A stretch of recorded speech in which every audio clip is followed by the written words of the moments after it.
The fluorescent lights of Romano's restaurant hummed their usual tired song as I scrubbed the same spot on the marble counter for the third time. My hands trembled, not from exhaustion, though God knows I was drowning in it, but from the small plastic stick burning a hole in my apron pocket. 2 pink lines.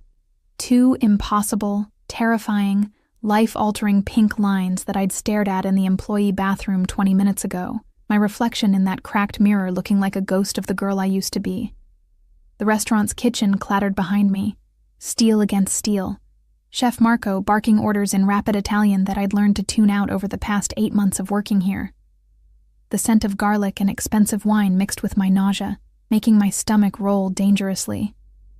I pressed my palm against the cool marble, steadying myself, praying I wouldn't vomit right here in the dining room where Manhattan's elite came to spend more on a single meal than I made in a week. "Table 7 needs water," Sandra hissed as she breezed past me, her heels clicking against the polished floor. She was one of the real servers, the ones who got tips and recognition. I was just the girl who cleaned, who refilled, who stayed invisible in my black uniform that had seen better days. "And don't just stand there like a statue, Emily. Mr. Castellano's party is arriving in 10 minutes. Mr. Castellano." Even his name sent a chill down my spine, though I'd never met him. The owner kept the private dining room on the 3rd floor reserved for him every Friday night, a space I'd only glimpsed through half-open doors, all dark wood and crimson velvet, like something out of a Gothic novel. The other girls whispered about him in the break room, about his business, about the men in dark suits who swept the room before he arrived, about the way the owner himself trembled when taking Castellano's reservation. I grabbed the water pitcher with shaking hands, the pregnancy test still a physical weight against my hip. 3 months. I'd been so stupid, so desperate, so alone.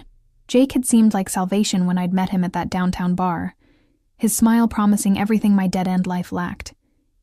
He'd told me he worked in import-export, had money to burn, treated me like I mattered for exactly 6 weeks before disappearing without a trace, leaving me with nothing but a phone number that went straight to voicemail and a growing secret I couldn't afford. The dining room's atmosphere shifted suddenly, like the air pressure dropping before a storm. Conversations died mid-sentence. Silverware stopped clinking. I looked up from pouring water at table 7 to see why the entire restaurant had fallen silent. He stood in the entrance like darkness made flesh. I'd never seen someone command a room simply by existing. He was tall, well over 6 feet, with shoulders that filled out his black suit, in a way that suggested power coiled beneath expensive fabric. His hair was dark, almost black, styled back from a face that could have been carved from marble except for the very human danger in his eyes. Those eyes swept the room with the precision of a predator cataloging prey, missing nothing, calculating everything. 2 men flanked him, earpieces visible, hands near their jackets in a way that made my mouth go dry. Another man walked ahead, already moving toward the private elevator that led to the 3rd floor. This wasn't a businessman. This was exactly what the whispered rumors suggested, something darker, more dangerous, operating in shadows that the law couldn't quite reach. This was Castellano. Our eyes met for exactly 2 seconds. 2 seconds where I forgot to breathe. Forgot the pregnancy test in my pocket. Forgot everything except the intensity of that gaze. It wasn't sexual. Or maybe it was, buried under layers of assessment and cold calculation. He looked at me like he could see through skin and bone to catalog my secrets. And then his attention moved on, dismissing me as thoroughly as if I'd ceased to exist. I should have felt relieved. Instead, something cold settled in my chest. "Emily," Sandra's urgent whisper snapped me back. "Stop gawking and get back to work. Jesus, you look like you've seen a ghost." I had, or maybe a devil. I wasn't sure which was more accurate. The restaurant slowly came back to life as Castellano disappeared into the elevator with his entourage, but the atmosphere remained charged, electric. I returned to my station, mechanically refilling water glasses and clearing plates, trying to ignore the way my hands still shook. 2 hours passed in a blur of monotonous tasks. My feet ached in my cheap shoes. The nausea came in waves, forcing me to breathe through my mouth and pray I'd make it through the shift. At 9:30, Sandra told me to clean the 3rd floor restroom, the private one near Castellano's dining room, since the regular cleaning crew had called in sick. "Just be quiet about it," she warned. In and out. Don't disturb them. The elevator ride to the third floor felt like ascending to another world. Where the main dining room was all bright elegance, this level breathed old money and older secrets. Thick carpets muffled sound. Oil paintings worth more than my life-decorated burgundy walls. The hallway was empty, but I could hear low male voices behind the heavy door of the private dining room, speaking in Italian too rapid for my limited understanding. The restroom was predictably immaculate, all black marble and gold fixtures. I went through the motions mechanically, wiping counters, restocking towels, checking supplies. My reflection caught me again in the floor-to-ceiling mirror, and I barely recognized myself. When had I become this pale, hollow-eyed creature? When had defeat become so obvious in the slope of my shoulders? The pregnancy test felt heavier with each passing minute. I needed to throw it away, but not here. Not where someone might find it and somehow connect it to me. Paranoid, maybe, but after 8 months of barely surviving in this city, paranoia felt like common sense.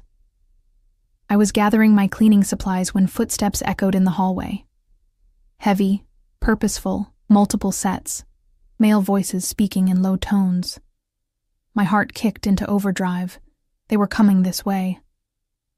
The restroom door opened before I could even think about hiding. A man in a dark suit, one of Castellano's guards, froze when he saw me. His hand went to his jacket instinctively, and for one terrifying moment, I thought I was about to die in a bathroom that cost more than my entire apartment. "What are you doing here?" His accent was thick, his tone suggesting my presence was somewhere between an inconvenience and a threat. "Cleaning," I managed, holding up my supplies like a shield. "I'm sorry. I was told to." "Who told you to be here?" Another voice, darker, more dangerous. Castellano stepped into view behind his guard, and the bathroom suddenly felt impossibly small.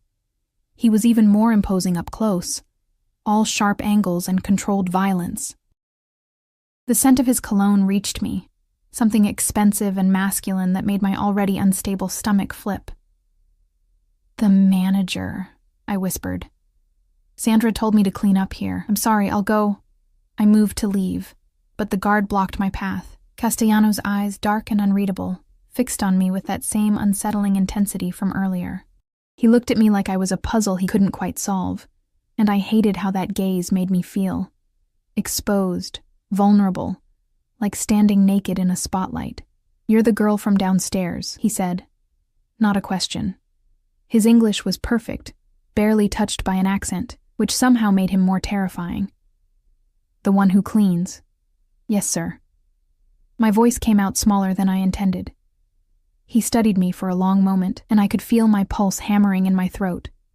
Then his gaze dropped, just for a second, to where my hand had instinctively pressed against my apron pocket, the pocket with the test. No. No, he couldn't possibly. "What's your name?" "Emily. Emily Bennett." "How long have you worked here?" "Emily Bennett." 8 months. Why was he asking me this? Why was I still standing here instead of being dismissed? Something shifted in his expression, too subtle to name. "You look unwell." "I'm fine." The lie was automatic. "Just tired." "Tired," he repeated, like the word was foreign. His gaze hadn't left my face, reading every micro-expression, every nervous swallow. "When did you last eat?" The question was so unexpected that I answered honestly, "This morning." A lie. I'd had coffee, nothing more. Food cost money I didn't have, and what little I'd managed to stomach lately came back up within the hour anyway. Castellano's jaw tightened almost imperceptibly. He pulled out his phone, one of several I could see in his jacket, and made a quick call in Italian. I caught words I recognized. "Food, now. 3rd floor. Sir, I really should get back to work." "Sit down." It wasn't a request. The guard pulled out one of the velvet chairs near the lounge area of the bathroom, because of course this bathroom had a lounge area, and I found myself sinking into it before my brain caught up with my body's instinct to obey. Castellano dismissed the guard with a subtle gesture, and suddenly we were alone. Every nerve in my body screamed danger, but I was too exhausted, too overwhelmed, too pregnant to do anything but sit there like a rabbit caught in a trap. He leaned against the marble counter, arms crossed, studying me with that unnerving focus. "You're afraid of me?" "No." Another lie. "Smart girl. You should be." There was no threat in his voice, just statement of fact. "But I'm not going to hurt you. Breathe." I hadn't realized I'd been holding my breath. I released it shakily, my hands twisting in my lap. The pregnancy test felt like it was glowing in my pocket, announcing itself, betraying me. "Why are you working yourself to exhaustion?" he asked quietly. "No family? No one taking care of you?" The unexpected gentleness in his tone did something dangerous. It made my eyes burn with tears I couldn't afford to shed. "I take care of myself." Clearly not very well. Before I could respond, a soft knock sounded. The guard entered with a tray, actual silver, laden with food that smelled divine and made my traitorous stomach growl audibly. Pasta in cream sauce, fresh bread, fruit, water. He set it on the small table beside me and left without a word. "Eat," Castellano commanded. "I can't accept." "You can. And you will." His tone left no room for argument. "Consider it an employee benefit." I stared at the food, at this strange, dangerous man who just ordered dinner for a cleaning girl he didn't know, and felt the careful walls I'd built around myself start to crack. This was wrong. Men like him didn't do kindness without expecting something in return. Every instinct screamed trap, manipulation, danger. But I was so hungry, so tired, so alone. My hand reached for the fork before I could stop myself. The first bite of pasta exploded across my taste buds, and I had to close my eyes against the wave of sensation. When had food last tasted like this? When had I last felt anything but numbness? Castellano watched me eat in silence, and somehow that was worse than if he'd been talking. I could feel his eyes cataloging every detail, the way my hands shook slightly, the desperate speed of my eating despite trying to maintain dignity. The dark circles I knew shadowed my eyes. I was halfway through the plate when nausea hit me like a freight train. I dropped my fork, pressing my hand to my mouth, fighting the urge to vomit up the first decent meal I'd had in days. "Bathroom's behind you," Castellano said calmly, like watching girls nearly throw up, was an everyday occurrence for him. I barely made it to the toilet before losing the battle, my body rejecting the food as violently as it had craved it. Mortification burned through me, worse than the physical sickness. I could hear him moving in the outer room, water running, and when I finally emerged, pale, shaking, utterly humiliated, he handed me a damp towel without comment. "Thank you," I whispered, wanting to die. "How far along are you?" The question hit me like a physical blow. I froze, the towel pressed to my face, my entire world narrowing to those 5 words. "What? I have 3 sisters," he said quietly, still leaning against that marble counter like we were discussing the weather. "I've seen enough morning sickness to recognize it." "How far along?" My mind raced through lies, denials, anything to escape this moment.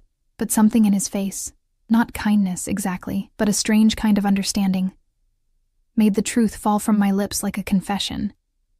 3 months, maybe a little more, I'm not sure. My voice broke. I only found out today. The silence stretched between us, heavy with implications.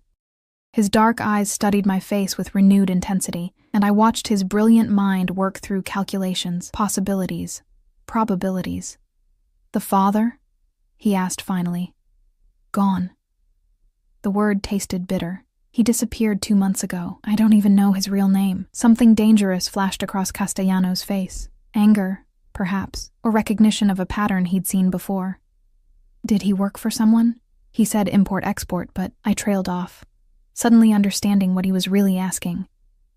"I don't know. Maybe. Probably." A horrible thought occurred to me. "Why? Do you think you might know him?" "Describe him." I did. Jake's sandy hair, his charming smile, the tattoo on his left wrist of a serpent wrapped around a cross. With each detail, I watched Castellano's expression grow darker, more controlled, more deadly. "Jake Morrison," he said finally, and it wasn't a question. My heart stopped. "You know I knew him." Past tense, deliberate. "He worked for someone who owed me money. He stole from both of us and ran. Castellano's voice was perfectly level, but I heard the violence underneath. I found him 3 weeks ago. The air left my lungs. Found him? He won't be troubling anyone again. The implication hung in the air like smoke, suffocating and undeniable. Jake was dead. The father of my child was dead, killed by the man standing in front of me, and I should have been horrified, should have been screaming, should have been anything except feeling a strange, guilty relief. I see, I managed. Castellano pushed off the counter, moving closer with the fluid grace of a predator. He stopped just within my personal space, close enough that I had to tilt my head back to meet his eyes. Close enough that I could feel the heat radiating from his body, see the fine details of his face, a small scar near his left eye, the precise line of his jaw, the intelligence and danger burning in those dark depths. This child, he said softly, his voice dropping to something intimate and terrifying. You're going to keep it? I don't know. I can't afford, I don't have... The words tumbled out in a rush of panic and exhaustion. I can barely afford rent. I'm sleeping on a friend's couch because I lost my apartment last month. I have nothing. I am nothing. His hand moved, and I flinched instinctively, but he simply reached into his jacket, making sure I could see the movement, see that he wasn't drawing the weapon I knew must be there, and pulled out a business card. He pressed it into my palm, his fingers warm against my cold skin. Tomorrow, he said, 10 in the morning. This address. There are things we need to discuss. I have work. I'll arrange it. Of course he would. Men like Castellano arranged everything. Don't be late, Emily Bennett. He turned toward the door, and panic seized me. Wait. Why? Why are you doing this? Castellano looked back over his shoulder, and for just a moment, something raw and almost human flickered across his face. Jake Morrison stole from me. He took money, products, and information that cost me considerably to recover. By my calculation, he died owing me approximately $2 million in damages and restitution. My knees went weak. $2 million. An impossible, astronomical sum. His debts, Castellano continued, his voice soft and dangerous, typically transfer to his estate, to his family. His eyes dropped deliberately to my stomach. To his child. No. The word came out as a whisper. You can't. That's not, but I'm a reasonable man, Emily. He smiled, and it was the most terrifying thing I'd ever seen. Charming and cold and absolutely merciless. We'll discuss terms tomorrow. I'm sure we can come to an arrangement. He left, his guard following, the door closing behind them with a soft click that sounded like a prison cell locking. I stood there in that opulent bathroom, his business card clutched in my shaking hand, the pregnancy test still hidden in my pocket, and understood with perfect, crystalline clarity that my life had just changed irrevocably. I'd walked into a trap I hadn't even known was being set, and the worst part, the absolutely terrifying part, was that when Castellano had looked at me with those dark, dangerous eyes, when his hand had brushed mine passing that card, something in me had responded. Something desperate and broken and utterly foolish had leaned toward his strength like a moth toward flame. I looked down at the business card, Marco Castellano, with an address in Manhattan's most exclusive district and a phone number that felt like a hotline to hell. Tomorrow morning I would walk into the fire. I didn't sleep. How could I? I lay on Jessica's lumpy couch in her studio apartment in Queens, staring at the water-stained ceiling while sirens wailed outside, and my mind replayed every moment of that bathroom encounter on an endless, torturous loop. Marco Castellano, Mafia boss, the man who'd killed my baby's father. And somehow, impossibly, that wasn't even the most terrifying part of last night. The most terrifying part was that I was going to meet him. In 6 hours. At an address that Google Maps showed as a luxury high-rise overlooking Central Park. The kind of building where doormen wore uniforms nicer than anything in my closet. Jessica's alarm went off at 7. I heard her stumble to the bathroom, the shower running, her off-key humming of some pop song. She worked as a paralegal downtown, had her life together in ways I could only dream about. When she emerged in her towel, she found me still on the couch, fully dressed in my only decent outfit. Black pants with a small stain I'd tried to hide, and a gray blouse that hung a little looser than it had 3 months ago. Jesus, Em, Did you sleep in those clothes? She poured coffee, the smell making my stomach lurch. You look like death. Couldn't sleep. I checked my phone. 8:15. I have an appointment this morning. Appointment? With who? Jessica's eyes narrowed with concern. Is this about, you know? I'd told her about the pregnancy test last night when I'd stumbled in near midnight, shaking and incoherent. She'd held me while I cried, promising everything would be okay, even though we both knew it wouldn't be. Sort of. I stood, grabbing my jacket. I'll explain later.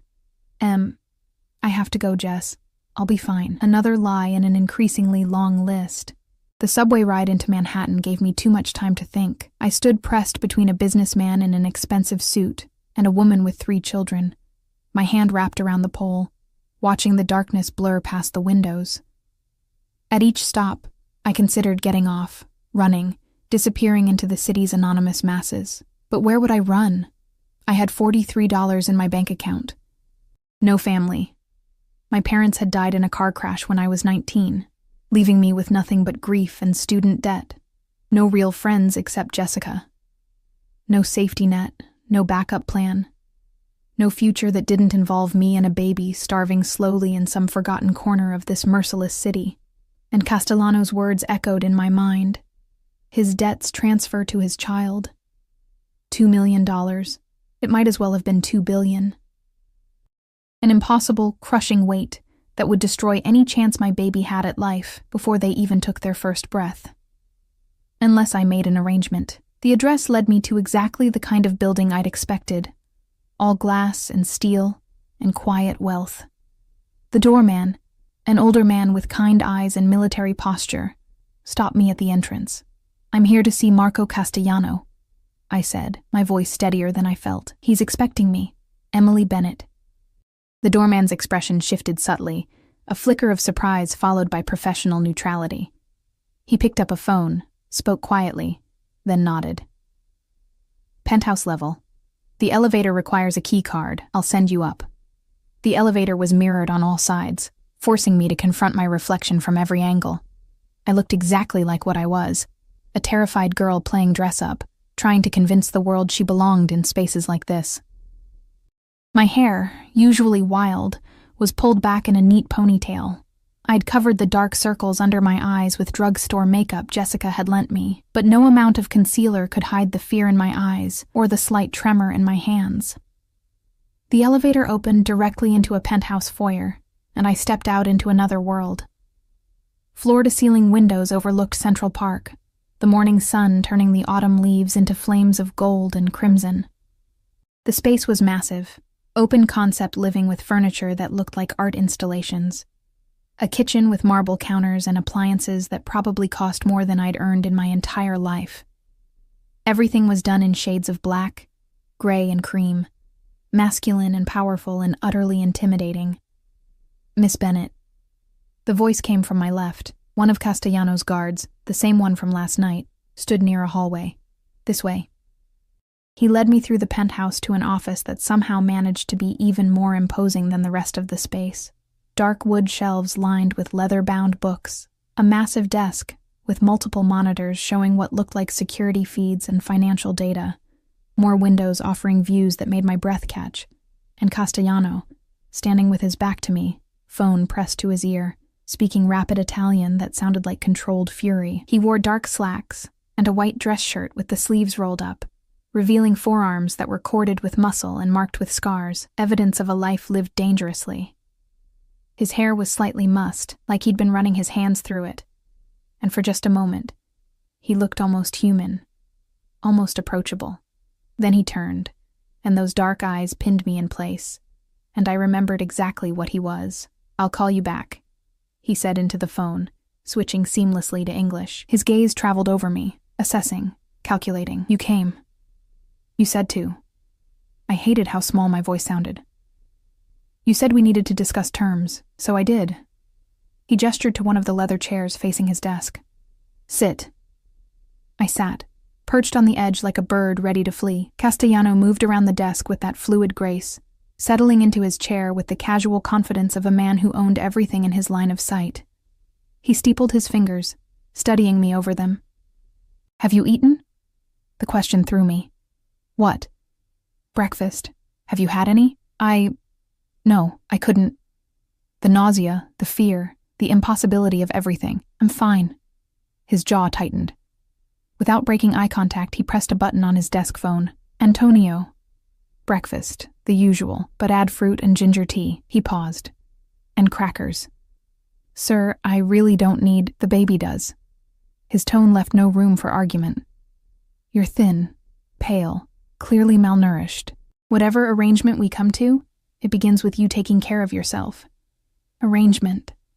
There was that word again, loaded with implications I was terrified to examine. What kind of arrangement are we talking about? Castellano leaned back in his chair, the leather creaking softly. "Let me be clear about several facts, Emily.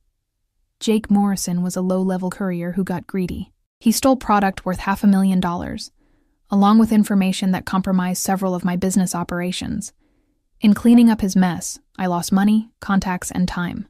By any accounting, he died owing me far more than $2 million.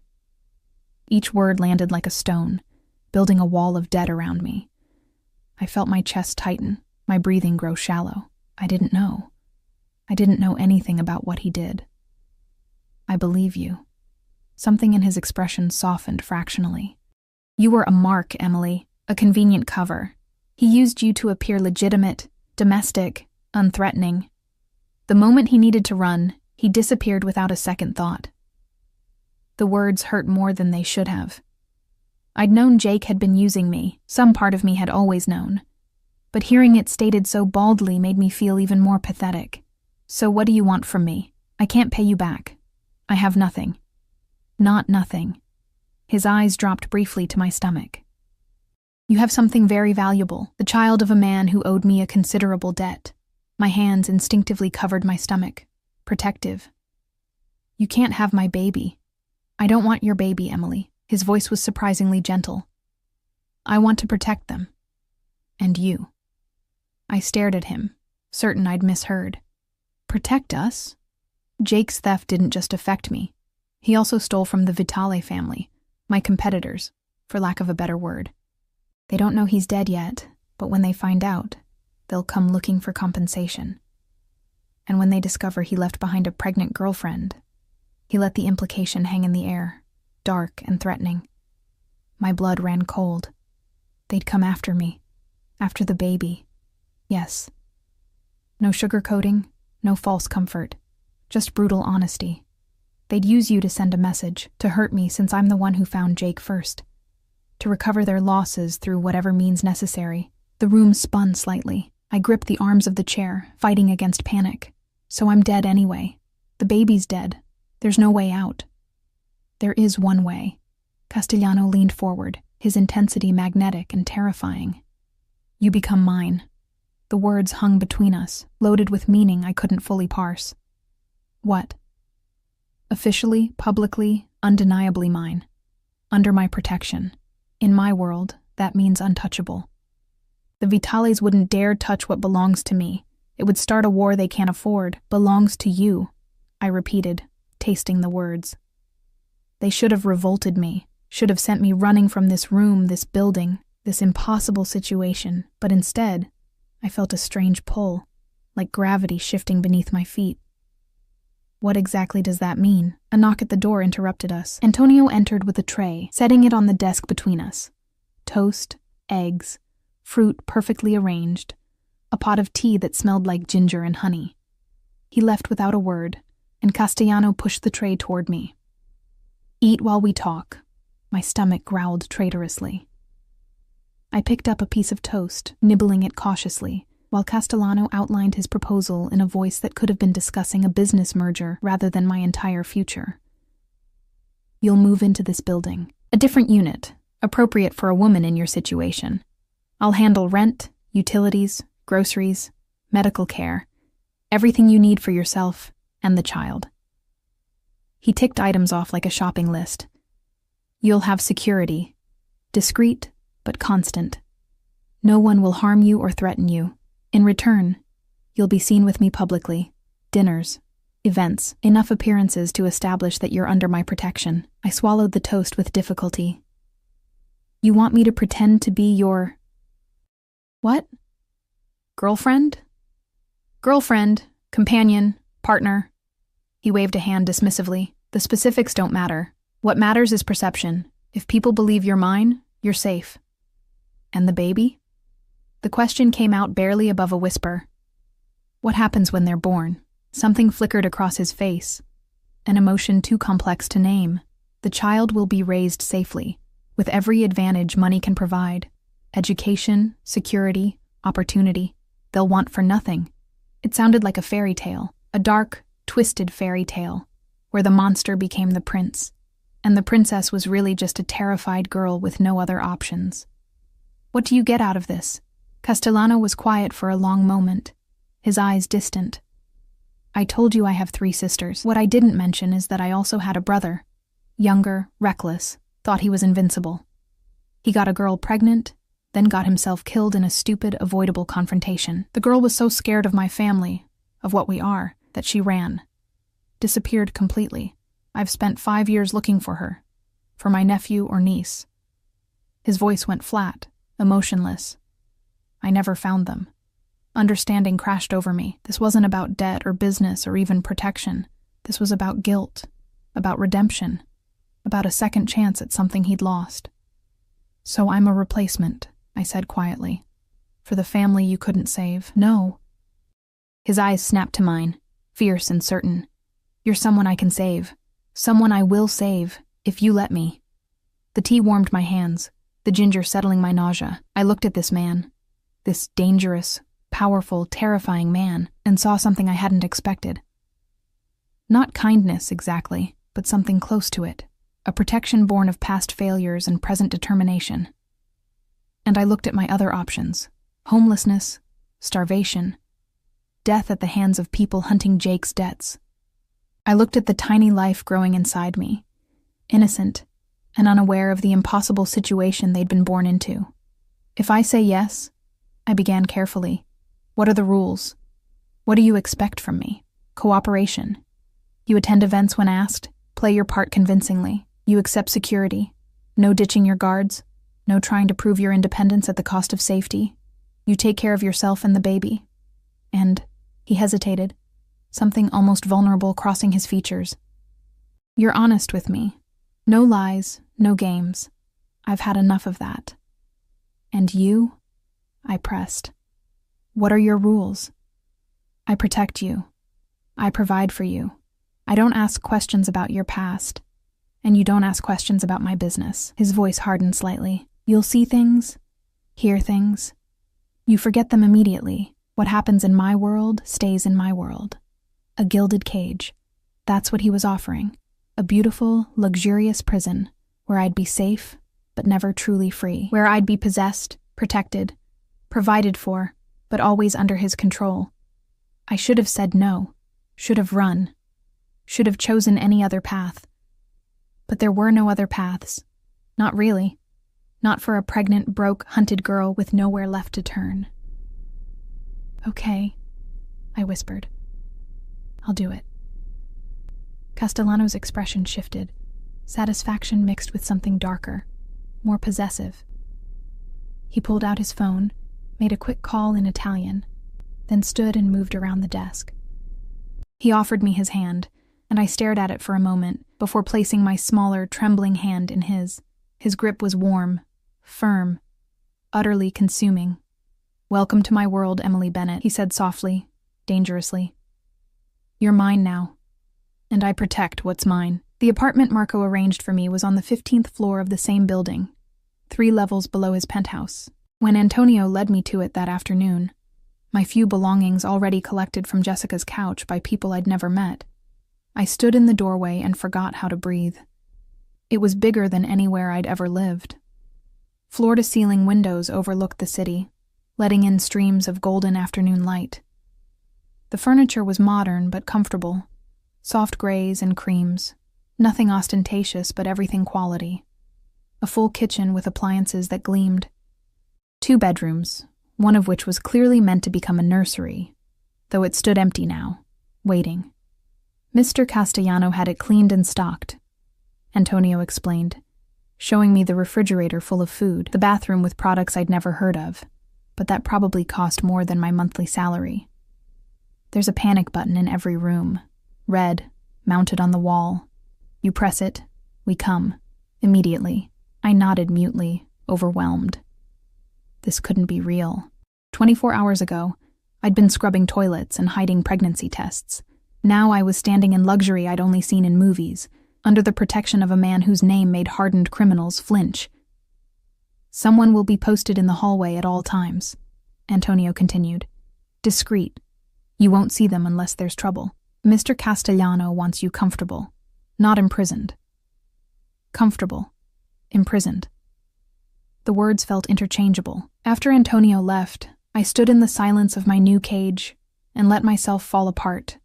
I cried until my throat hurt, until my eyes burned, until the impossible reality of my situation finally felt real. Then I washed my face in the obscenely luxurious bathroom, looked at my blotchy reflection, and made myself a promise I would survive this. For my baby, I would survive anything. The next 3 days passed in a strange blur of adjustment. Marco had arranged for me to take a leave of absence from the restaurant. Paid, somehow, though I suspected the money came from him rather than my actual employer. A doctor came to the apartment, a woman with kind eyes who examined me thoroughly, prescribed prenatal vitamins, and assured me the baby was healthy despite my poor nutrition. You're about 14 weeks, she said gently, the ultrasound wand moving across my barely there belly. See? Right there. Strong heartbeat. I stared at the screen, at the tiny bean-shaped life inside me, and felt something crack open in my chest. Love. Terror. Fierce, protective determination. This was real. This baby was real, and I would do whatever it took to keep them safe. Marco visited on the 4th day. I heard the knock and opened the door to find him standing in the hallway, dressed in another immaculate suit, his presence filling the space like gathering storm clouds. Behind him, I glimpsed Antonio and another guard whose name I didn't know. May I come in? He asked, and the politeness felt jarring. This man could probably buy the entire building with pocket change, and he was asking permission to enter an apartment he owned. Of course. I stepped back, suddenly aware of how I looked, yoga pants and an oversized t-shirt, hair in a messy bun, no makeup. Not exactly the polished companion he'd probably expected. If he noticed, he didn't comment. He moved into the living room with that fluid grace, his eyes scanning the space like he was cataloging every detail. You're settling in? Yes, thank you. It's more than I could have imagined. Good. He pulled an envelope from his jacket pocket, extending it toward me. Your new identification, credit cards, a phone. I took the envelope with trembling fingers, opening it to find a sleek smartphone, several black credit cards with my name embossed in silver, and a driver's license that looked exactly like my old one, except for the address, now listed as this building. The credit cards have no limit, Marco said casually, as if this were normal. Use them for whatever you need. Clothes, food, furnishings for the nursery, anything. I can't possibly. You can, and you will. That commanding tone again, the one that made arguing feel impossible. Tomorrow night, we have our first public appearance, dinner at Aurelio's. It's a restaurant where certain people gather. You'll need appropriate clothing. My stomach dropped. Tomorrow? The sooner we establish your connection to me, the safer you are. Word travels fast in my world. By Monday, everyone who matters will know you're under my protection. His eyes softened fractionally. I know this is overwhelming, but it's necessary. I clutched the envelope like a lifeline. What should I wear? I don't know how to... I've never been to places like that. There's a boutique on 5th Avenue, Valentina's. I've arranged for them to expect you this afternoon. Antonio will drive you. He paused, studying my face. They'll take care of everything. Trust me. Trust him. The man who'd killed my baby's father. The man who held my life in his hands like a chess piece. The man who was offering protection that felt increasingly like possession. But when he looked at me with those dark, intense eyes, when his voice dropped to something almost gentle, I felt myself wanting to trust him, wanting to believe this was more than just a business arrangement. "Okay," I whispered. "I'll go." Something flickered across his face. Approval, perhaps, or satisfaction. He moved closer, close enough that I could smell his cologne, feel the heat radiating from his body. His hand reached out slowly, giving me time to pull away, and settled on my shoulder. The touch was warm, possessive, electrifying. "You're doing well, Emily," he said softly. "I know this isn't easy, but you're safe now. I promise you that." Then he was gone, leaving me standing in the middle of my golden cage, his touch still burning on my shoulder, my heart racing in a way that had nothing to do with fear. Valentina's boutique was everything I expected, and more. All marble floors and crystal chandeliers, with dresses that probably cost more than I'd earned in 6 months. The owner, an elegant woman in her 50s with sharp eyes and a warm smile, greeted me like I was royalty rather than an imposter playing dress-up. "Miss Bennett, Mr. Castellano called ahead. We're honored to serve you." She took my arm, guiding me deeper into the store. "He mentioned you need something for Aurelio's. Classic, elegant, but not too formal. Am I correct?" I nodded, mute, as she pulled dresses from racks like she could see inside my head. Black, navy, deep emerald green. Fabrics that felt like water against my fingers. She led me to a private fitting room larger than the bathroom I'd shared with Jessica, and for the next hour, I tried on gowns that transformed me into someone I didn't recognize. The dress we finally chose was midnight blue, simple but elegant, with a neckline that was modest but flattering, and fabric that skimmed over my barely there bump without clinging. When I looked in the mirror, I saw someone who could belong in Marco's world. Someone who looked like she deserved to be protected by a man like him. "Perfect," Valentina declared. "Shoes, jewelry, a wrap for the evening. We'll have everything sent to your address." "How much?" I started to ask, but she waved a hand dismissively. "Already arranged, my dear. Mr. Castellano takes excellent care of his companions." The slight pause before that last word suggested she knew exactly what I was. Not a girlfriend, not really, but something more complicated and dangerous. The next evening, I stood in front of my bathroom mirror, barely recognizing myself. The dress fit perfectly. A stylist Valentina had sent over had done my hair in soft waves, my makeup subtle but polished. Diamond earrings, borrowed, the stylist assured me, though they felt real enough to burn, glinted at my ears. I looked like someone who belonged in Marco Castellano's world. I looked like a lie.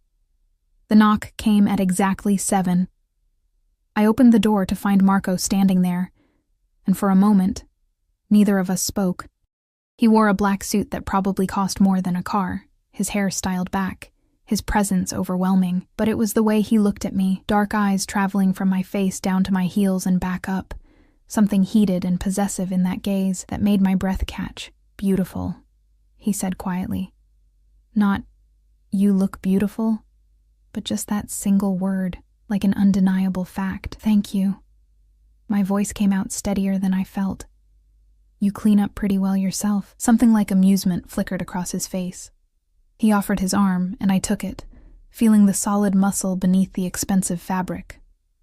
As we walked to the elevator, I was hyper-aware of his guard following at a discreet distance, of the way Marco's hand covered mine on his arm, proprietary and warm. The restaurant was exactly what I'd imagined.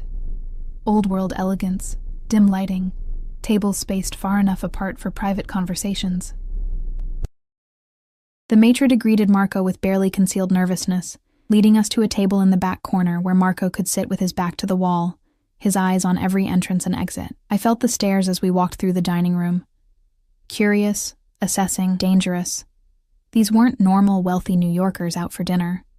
These were people from Marco's world, and I could feel them cataloging my presence, drawing conclusions, spreading information that would ripple through the underground by morning. Marco pulled out my chair, an unexpectedly gentlemanly gesture, and settled across from me, his attention never leaving my face. "Nervous?" "Terrified," I admitted. Good. Fear keeps you sharp.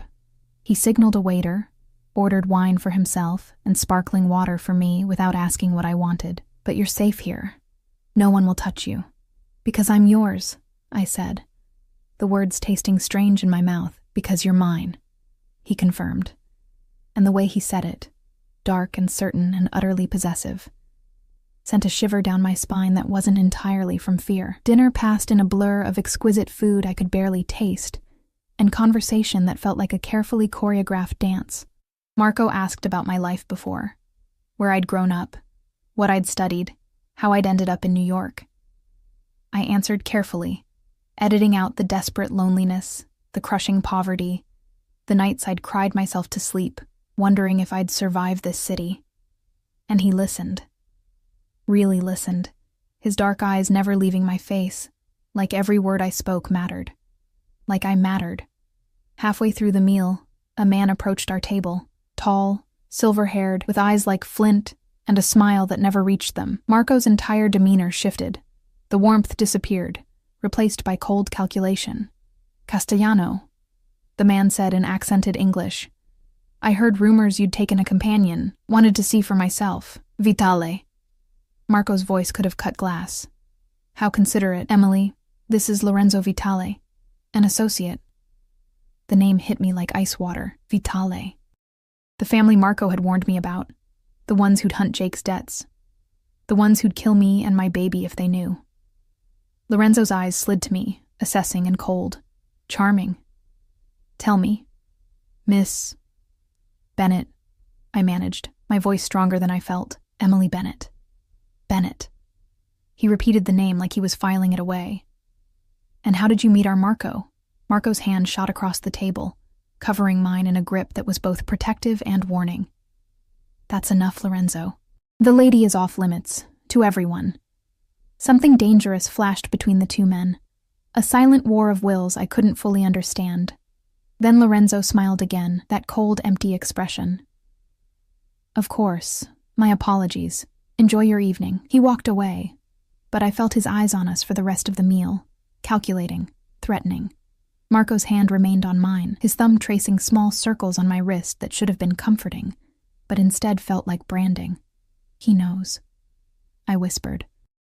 He suspects. There's a difference. Marco's eyes were hard, dangerous. But after tonight, it won't matter. You're established, protected, mine. That word again. Mine. It should have terrified me. Instead, sitting in that dangerous restaurant with Marco's hand on mine and enemies circling like sharks, I felt something I hadn't expected. I felt safe. The headlines started appearing within 48 hours. Not in mainstream media. Marco's world operated in shadows too deep for regular press. But in the underground channels, the whispered conversations, the knowing looks from people who trafficked in information darker than news, Castellano's new woman, the mystery girl under his protection. Who is Emily Bennett? I learned about my new notoriety from Marco himself, who arrived at my apartment 3 days after our dinner at Aurelio's with a tablet showing surveillance photos someone had taken of us. Me in my blue dress, his hand possessive on my back. Me laughing at something he'd said, looking far more comfortable than I'd felt. Me looking at him with an expression I hadn't realized I'd worn, something soft, almost trusting. This is good, Marco said, scrolling through the images with professional detachment. The narrative is spreading. You're established as mine. The Vitales won't move against you now. It would be suicide. I stared at the photos, at this version of myself I barely recognized. So I'm safe? The baby's safe? Safer. His eyes met mine, dark and serious. In my world, there's no such thing as completely safe, but you're as protected as anyone can be. The honesty should have frightened me. Instead, I appreciated it. Marco didn't lie, didn't sugarcoat, didn't pretend our situation was anything other than what it was. A dangerous game with life or death stakes. What happens now? I asked. Now you live your life. The doctor will visit weekly. You have security, resources, everything you need. He paused, something shifting in his expression. And I'd like you to have dinner with me. Not for show, not for appearances. Just dinner. The request caught me off guard. Why? Because I want to know you. He said it simply, like it was the most natural thing in the world. You're living in my building, under my protection, carrying a child I've taken responsibility for. I'd like to understand who you are beyond the terrified girl I found cleaning a bathroom. Something warm and dangerous bloomed in my chest. Okay. When? Tonight. My place. 7 o'clock. He left before I could respond, and I spent the rest of the day in a state of nervous anticipation that felt disturbingly like excitement. This was different from Aurelio's. This wasn't for show. Wasn't about establishing dominance or protection. This was Marco Castellano asking to spend time with me because he wanted to. The thought terrified and thrilled me in equal measure. I dressed carefully. Not the designer gown from Valentina's, but nice jeans and a soft cashmere sweater I'd bought with one of Marco's credit cards, still feeling guilty about the price tag. My bump was more visible now at 15 weeks. A small swell I could no longer hide completely. Antonio escorted me up to the penthouse at exactly 7. Marco answered the door himself, and I nearly stumbled at the sight of him. No suit this time. Just dark jeans and a gray Henley that clung to his frame, his sleeves pushed up to reveal those scarred forearms. His hair was slightly mussed, like he'd been running his hands through it, and he looked more human than I'd ever seen him. Emily. He stepped back, letting me enter. Come in. The penthouse looked different than during my first visit. Warmer somehow. Music played softly, something classical I didn't recognize. And the dining table was set for 2, candles flickering, wine glasses waiting. You cooked? I asked, unable to hide my surprise. Don't sound so shocked. A hint of amusement colored his voice. I'm not completely useless in a kitchen. My mother made sure all her children knew how to feed themselves. The mention of his mother surprised me. Marco rarely spoke about his family, keeping his past locked away as tightly as his business dealings. Is she still alive? Yes, in Italy. She refuses to come to America, says it's too violent, too chaotic. His expression softened. She's probably right. He guided me to the table, pulling out my chair with that same unexpected gentlemanliness. The food was simple but perfect. Pasta with a sauce that smelled like heaven, fresh bread, a salad with vegetables I could actually stomach. He'd even made ginger tea without me asking, remembering my nausea. This is incredible, I said after the first bite, and I meant it. Where did you learn to cook like this? My grandmother.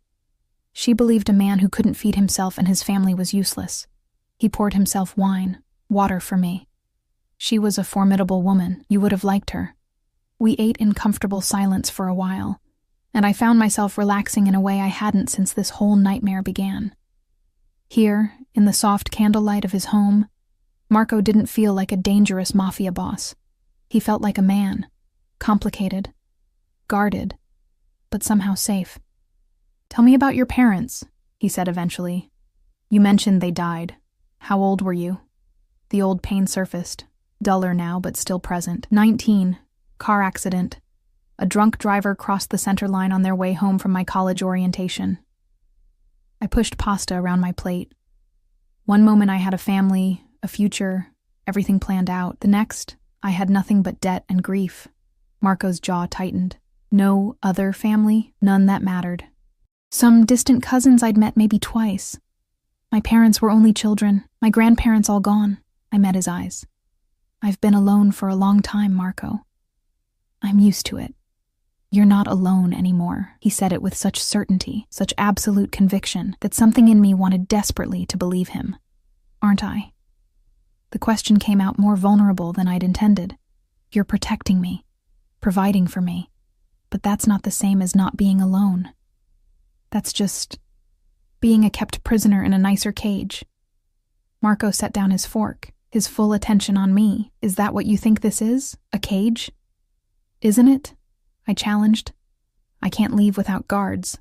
I can't make decisions without considering how they affect your protection. I'm living a life that isn't mine, pretending to be someone I'm not, all because I made the mistake of trusting the wrong man. Jake was a bastard who used you. Marco's voice went hard. But you didn't make a mistake, Emily. You wanted connection, love, something to make you feel less alone. That's not a mistake. That's being human. Tears pricked my eyes, and now I'm trapped. You're protected.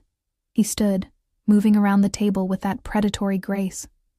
He crouched beside my chair, bringing himself to my eye level, his hand reaching out to cover mine. I know the difference feels small from where you're sitting, but you're alive, Emily. Your baby's alive. In a month, the Vitalis would have found you, and you'd both be dead. This isn't a cage. It's survival. His hand was warm on mine, calloused and strong. I looked into those dark eyes and saw something I hadn't expected. Genuine concern, mixed with something darker, more possessive. Something that made my breath catch. Why do you care? I whispered. Really? Not the story about your brother and the baby you couldn't find. Why do you actually care what happens to me? Marco was quiet for a long moment, his thumb tracing circles on my wrist, because when I walked into that bathroom and saw you, exhausted, terrified, barely holding yourself together, I saw someone who'd been failed by everyone who should have protected them. And I have the power to change that, to make sure you're not alone anymore. His eyes held mine. I don't know how to explain it better than that. That sounds like a savior complex, I said, but my voice shook. Maybe it is. He didn't look away. Does that make it wrong? I thought about Jessica's couch, about scrubbing toilets for minimum wage, about the terror of discovering I was pregnant with nowhere to go and no one to help. I thought about Lorenzo Vitale's cold eyes and the death sentence I hadn't known I was living under. And I thought about this man, dangerous, powerful, terrifying, who'd given me safety, comfort, and something that felt dangerously close to care. No, I whispered. It doesn't make it wrong. Something shifted in Marco's expression. Relief, heat, possession. His hand moved from my wrist to my face, cupping my cheek with surprising gentleness. His thumb traced my cheekbone, and I felt my breath stutter in response. I want to kiss you, he said quietly, giving me the choice. Tell me no if that's not what you want. I should have said no. Should have maintained boundaries, kept this arrangement professional, protected what was left of my heart. But sitting there in the candlelight, his hand warm on my face, his eyes dark with want, I couldn't remember why those things mattered. Yes, I breathed. He leaned in slowly, giving me every chance to change my mind. His lips brushed mine softly at first. A question, a test. Then deeper, one hand sliding into my hair, the other settling on my waist just above where my baby grew. The kiss was nothing like I'd expected, not rough or demanding, but thorough, claiming, absolutely devastating. When he pulled back, I was breathless, trembling, completely undone. Emily. My name on his lips sounded like a prayer and a possession. You're not just under my protection anymore. You understand that, don't you? I did. Somewhere between the bathroom at Romano's and this moment, between terror and trust, between survival and something far more dangerous, I'd stopped being just a responsibility. I'd become his. I understand, I whispered. Marco pulled me to my feet, drawing me against his chest. I could feel his heartbeat, strong and steady, an anchor in the storm of everything I felt. His arms wrapped around me, one hand splaying possessively over my small bump. Mine. He murmured against my hair. You and this baby. Mine to protect. Mine to care for. Mine. I should have been frightened by the possessiveness in his voice, the absolute claim he was making. Instead, I felt safe in a way I hadn't since my parents died, like I'd finally found someone who wouldn't leave, wouldn't abandon me, wouldn't let me fall, even if that someone was a monster wearing a man's face. Yours, I agreed, and sealed both our fates with that single word. We stood there in the candlelight, wrapped in each other, while the city glittered outside the windows like a field of broken stars. And for the first time since taking that pregnancy test, I felt something besides fear. I felt hope. Dangerous, foolish, impossible hope. The weeks that followed blurred together in a strange mix of domesticity and danger that became my new normal. Marco visited almost every evening, sometimes for dinner, sometimes just to sit with me while I read or watch television. His presence a constant grounding force. He'd work on his laptop, making calls in rapid Italian, while I curled up on the couch with prenatal books, and somehow it felt right. Like we were building something real from the wreckage of how we'd met. My body changed. The bump grew more pronounced, unmistakable now at 20 weeks. The nausea finally faded, replaced by an appetite that made Marco smile with satisfaction every time he watched me eat. He was obsessive about my health. The doctor visited weekly, nutritionists planned my meals, and he personally ensured I took every vitamin, attended every appointment. "It's too much," I protested one evening when he arrived with yet another specialist, this one to discuss nursery design. "It's not enough," he countered, his hand settling possessively on my growing stomach. "Nothing is too much for you, for this baby." The possessiveness should have suffocated me. Instead, it made me feel cherished in a way I'd never experienced. Marco didn't just protect me, he consumed me, his attention absolute and unwavering. He knew my schedule better than I did, appeared whenever I needed something before I could ask. And God help anyone who looked at me the wrong way. I learned this firsthand when we went shopping for nursery furniture. A salesman had been overly friendly, touching my arm while showing me cribs, and Marco's entire demeanor had shifted into something lethal. He'd simply stepped between us, his presence radiating such danger that the man had literally backed away, stammering apologies. "He was just being nice," I'd said afterward. But Marco's jaw had remained tight. He was touching what's mine. There's a difference. The jealousy should have been a red flag. Instead, it made me feel wanted, protected, valued. I was falling for him, had probably been falling since that first kiss, and the realization terrified and thrilled me in equal measure. At 22 weeks, the doctor told us the baby's gender, a girl. I was having a daughter. Marco's reaction was visceral. His hand tightened on mine, his eyes going suspiciously bright. That night, he held me on his penthouse couch, his hand on my stomach, and spoke in Italian, soft words I didn't understand, but felt in my bones. Promises, I thought. Vows to protect this tiny girl who would be born into his dangerous world. "I want to name her Sophia," he said quietly, "after my grandmother, if that's acceptable to you." The request surprised me. "This isn't your baby, Marco, not biologically." His eyes met mine, fierce and certain. "She's mine in every way that matters. I'll raise her, protect her, love her as my own. Biology means nothing. Choice means everything." His hand pressed more firmly against my stomach. "So I'm asking, will you let me give her my grandmother's name?" Tears streamed down my face. "Yes, Sophia. It's perfect." He kissed me then, deep and claiming, and I felt the last of my resistance crumble. I was his, completely, irrevocably his. And our daughter would be too. But peace in Marco's world was always temporary. It happened on a cold November evening when I was 25 weeks pregnant. I'd been at a prenatal yoga class, one of the few activities Marco allowed without him present, though Antonio and 2 other guards waited outside. The class had run late, and I'd lingered to talk with the instructor about exercises for back pain. We were walking to the car when I noticed Antonio's tension, the way his hand moved toward his jacket. Then I heard it, the screech of tires, shouting in Italian, and Antonio's sharp command, "Get down!" He threw me behind the car as gunshots exploded through the evening air. I hit the pavement hard, my hands instinctively covering my stomach, terror whiting out rational thought. More shots, screaming, the metallic smell of blood. Then silence, broken only by my ragged breathing and the sound of cars speeding away. Antonio hauled me up, blood streaming from a wound on his shoulder. In the car. Now. The drive back was a blur, Antonio on his phone speaking rapid Italian, other cars appearing to surround us, and me shaking so hard I couldn't form words. My hands wouldn't leave my stomach, checking obsessively for pain, for blood, for any sign that my baby had been hurt. We didn't go to my apartment. Antonio drove straight to Marco's penthouse, and the moment the elevator doors opened, Marco was there. I'd never seen him look like that, white-faced, his control shattered, something raw and desperate in his eyes. "Emily." He reached for me, his hands running over my body, checking for injuries. "Are you hurt? The baby?" "I don't know." My voice broke.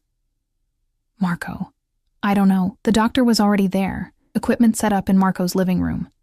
She examined me thoroughly while Marco paced like a caged animal, barking orders into his phone in Italian that sounded like death sentences. The guards who'd been with me stood at attention, Antonio getting his shoulder bandaged while reporting what had happened.